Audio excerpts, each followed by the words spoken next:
Olá pessoal, tudo bem? Estamos aqui mais uma vez com legislação social, nossa aula da semana. Vamos aí à frente aos estudos, depois desse primeiro bimestre, desse primeiro momento. Hoje nós vamos continuar falando sobre relações sociais, relações trabalhistas.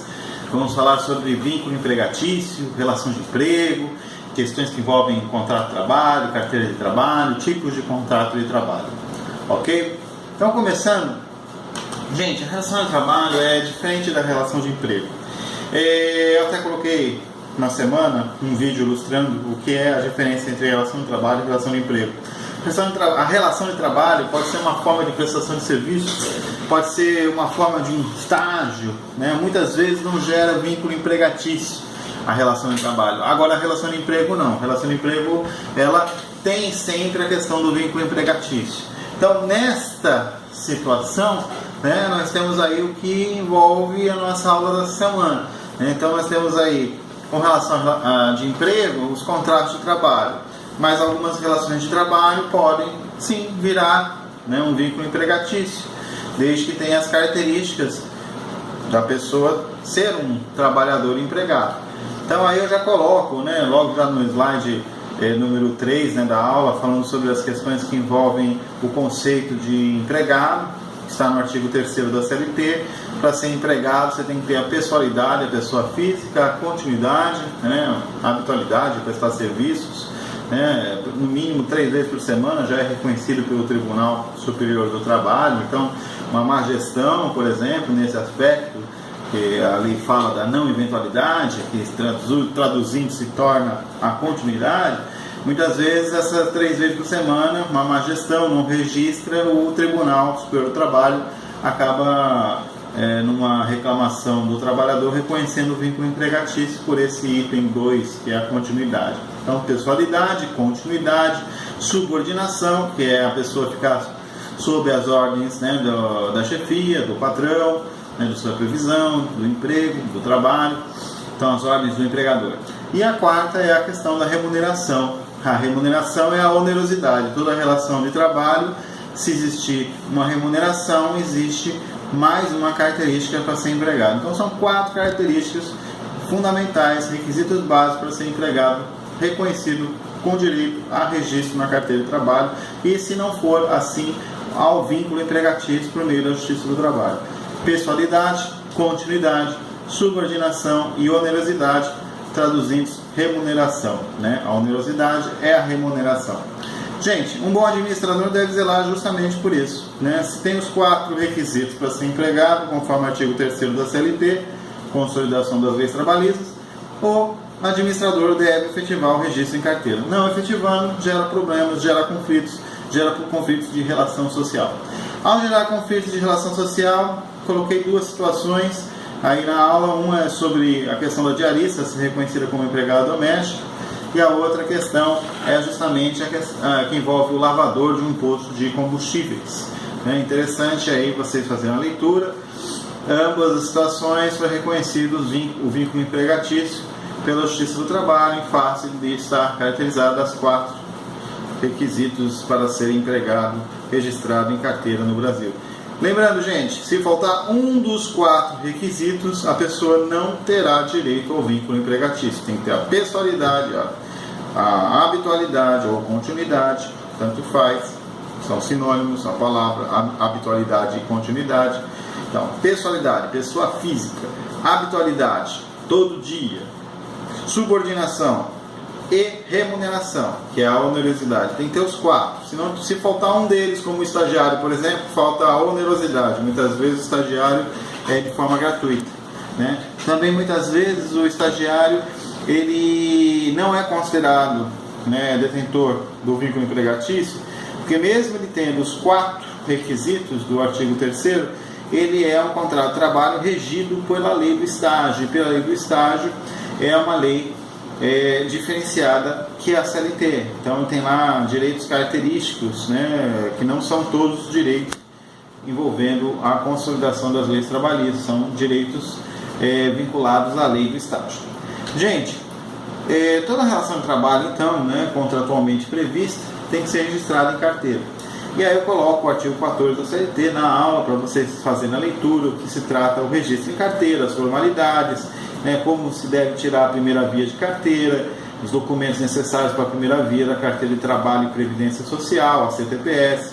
Também a segunda via, coloco para vocês o que é necessário para vocês indicarem, né, uma melhor orientação para o seu funcionário que não tem carteira ou efetivamente que vai tirar a primeira via, né, ou aquele que vai tirar uma segunda via. Então os documentos necessários dessa segunda via da carteira de trabalho também estão aí na aula dessa semana. Por favor, peço a leitura, documentos necessários. E aí, né, os prazos em que o empregador tem que devolver, né, que ele vai pegar a carteira de trabalho, anotar. Vai anotar o quê? Vai anotar sempre questões necessárias, né, questões de mudança de posto de trabalho, valores, né, fundo de garantia, necessidade de comprovação frente à Previdência Social, de algum documento, alguma formalização de mudança do seu quadro funcional. Então sempre o empregador vai estar solicitando o RH, né? E aí o RH vai solicitar as anotações devidas, não só no início da relação, mas também durante a relação de trabalho. Gente, sobre o contrato de trabalho, sendo anotado em carteira, o contrato de trabalho ele terá aí uma caracterização que está prevista na CLT, no artigo 442, 443, né, que é justamente a hierarquia, né? Então você tem lá uma pessoa física que vai estar hierarquicamente abaixo, né, das ordens da empresa, e por meio disso haverá uma contraprestação. O contrato de trabalho, eles têm 5 tipos de contrato de trabalho: contrato de trabalho por prazo determinado, contrato de trabalho por prazo indeterminado, contrato de experiência, contrato por obra certa e contrato de trabalho temporário. Gente, prazo indeterminado, o contrato por prazo indeterminado é aquele que é registrado em carteira e a gente não sabe quando ele vai ter um fim.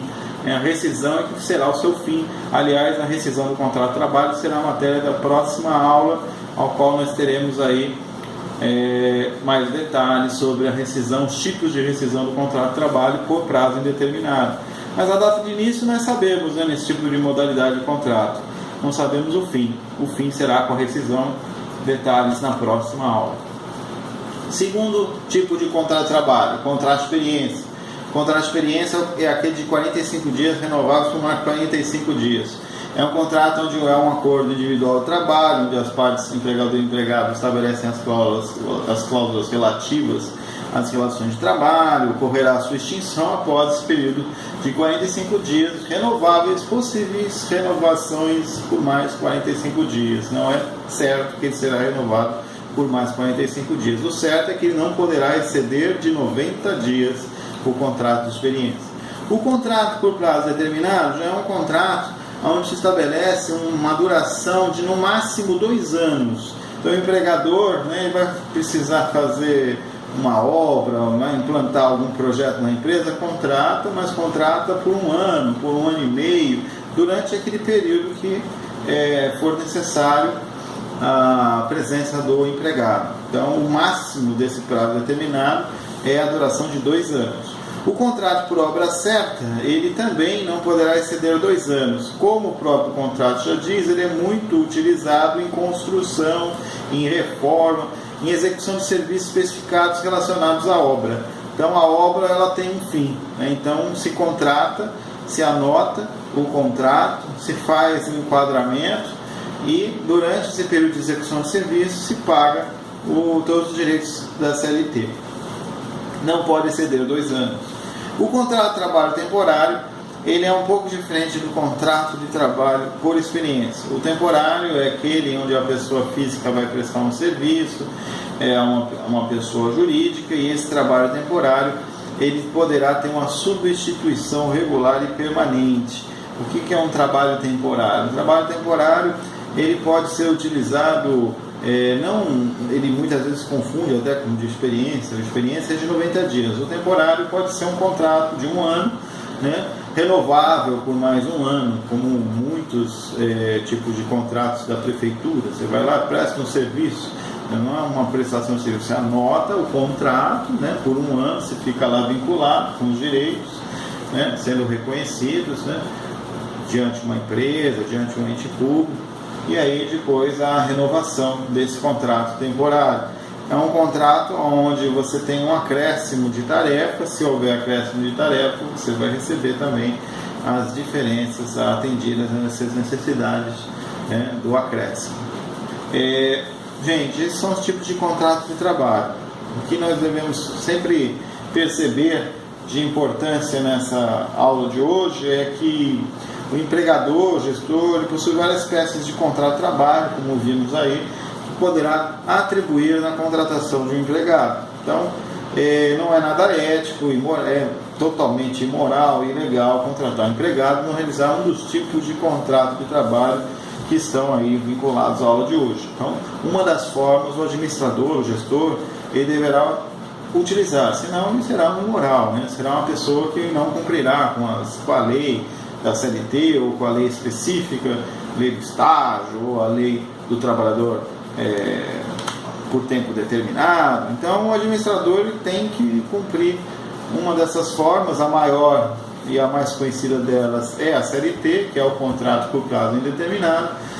De qualquer forma, qualquer desses tipos de contrato vistos em aula, se houver não registro, né, se houver registro e verba não paga, vai se valer o que está escrito no artigo 11 da Consolidação das Leis Trabalhistas, que todo empregado terá direito de ingressar com uma reclamação trabalhista, né, durante um prazo no máximo de 2 anos após a extinção do contrato de trabalho, reclamando os últimos 5 anos retroativos de verbas trabalhistas após a extinção do contrato de trabalho. Então, finalizando a aula, se você trabalhou, né, entre 2 de abril de 2010 até os dias atuais, né, se você teve direitos trabalhistas que não foram reconhecidos desde o dia 2 de abril de 2010, nesse contrato de trabalho anotado, né, então você não vai poder ingressar hoje, né, digamos que você foi demitido ontem e aí hoje você já tem aí a homologação, né, digamos. Aí você está no dia 19 de setembro, 20 de setembro. 20 de setembro você vai poder pedir os últimos 5 anos. Mesmo que exista problemas nesse contrato desde 2 de abril de 2010, você vai conseguir só os direitos trabalhistas dos últimos 5 anos. Então, se você entrar com essa ação no dia 19 de setembro de 2018, por exemplo, que é o último dia, você só vai poder pedir os últimos 5. Os últimos 5 de 19 de setembro de 2018. Então, fica ali limitado, né, do dia 19 de setembro de 2013, né, que seria os 5 anos retroativos, data limite, até o último dia que você trabalhou, que foi dia 19 de setembro de 2016. Então você perderia 2 anos aí de seus direitos retroativos de verbas trabalhistas, eventualmente não pagas pelo administrador. É isso, gente. Até a próxima semana. Fiquem com Deus, estudem. Estamos juntos aí, professor Gustavo Abraão. Boa sorte a todos, abraços e até a semana que vem. Tchau.